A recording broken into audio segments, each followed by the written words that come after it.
Hello friends, today we will provide information about the Battle of Ankara between Timur and Bayezid I. Enjoy.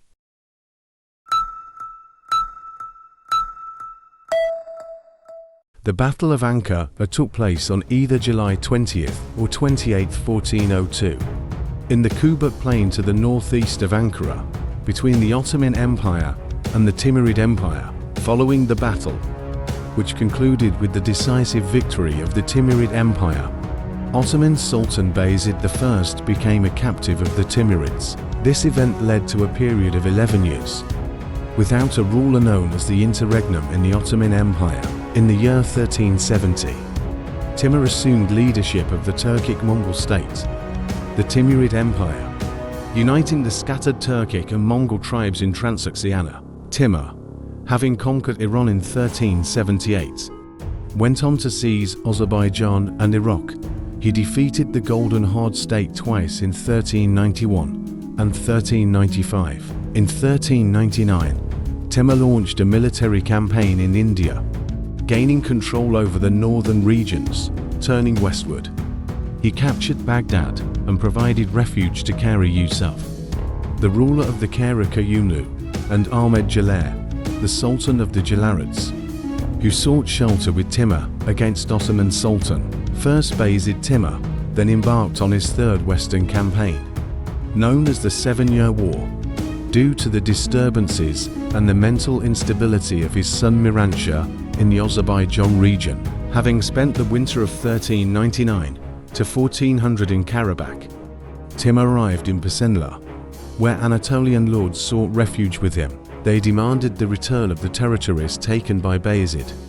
Timur secured the support of Kara Koyunlu ruler Kara Yusuf Osman Bey and the Zincan Emir Muta Hatun through political promises. Meanwhile, Bayezid demanded Muta Hatun to rejoin him and pay tribute. Timur, citing his reluctance to attack Bayezid due to the latter's ongoing conflict with the Crusaders, advised Bayezid to know his place and not force him into war. In response, Bayezid sent a letter to Timur, expressing his long-standing desire to engage in battle and warning that if Timur did not come, he would personally march against him. In response, after capturing Sivas Castle, Timur moved towards the Syrian region. Meanwhile, Bayezid, seizing a Zincan and Kemmer from Muta Hatun, took Muta Hatun's family as hostages. Timur, demanding Kemmer and its surroundings from Bayezid, the surrender of one of his princes as a hostage, Bayezid's submission, the return of the Anatolian lords' territories, and the surrender of Kara Yusuf and his family, faced rejection from Bayezid. In 1402, Timur once again captured Kemmer Castle.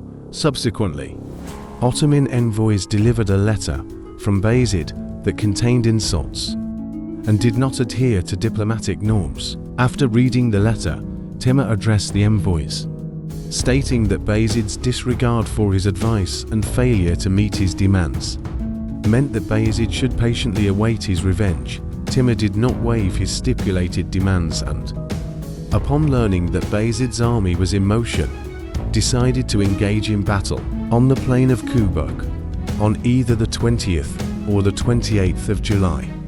The two armies took their battle formations. At the beginning of the battle, the Kara Tatars, positioned on the left flank of the Ottoman army, switched sides during the engagement and joined Timur's forces. Subsequently, provincial soldiers aligned with the Anatolian lords also changed sides, losing both flanks. The Ottoman army consolidated its remaining forces in the center, forming a single course. Figures such as Grand Vizier Kandal Koli Pasha, Janissary Aga Hasan Aga, and forces led by Suleiman Kalibi, Mehmed Kalibi, and Isa Kalibi abandoned the battlefield. Bayezid, with his remaining forces, managed to break through the enemy encirclement and reach Mamutoklen, -116 kilometers away from the battlefield. However, here, his horse stumbled and fell, leading to his capture by Sultan Mahmud, becoming a prisoner. After the battle, many cities held by the Ottomans were plundered by Timur's army, and Bayezid's family in Bursa was taken captive. Bayezid died on March 8, 1403, in Akwer. Timur returned the seized territories to the Anatolian lords, leading to a breakdown of political unity in Anatolia. The remaining lands were divided among Ottoman princes. Consequently, the Ottoman state entered a period of power vacuum as the Interregnum, lasting until 1413. The state's borders contracted, and due to Timur's campaigns in Anatolia and the surrounding regions, trade flow in Anatolia was disrupted.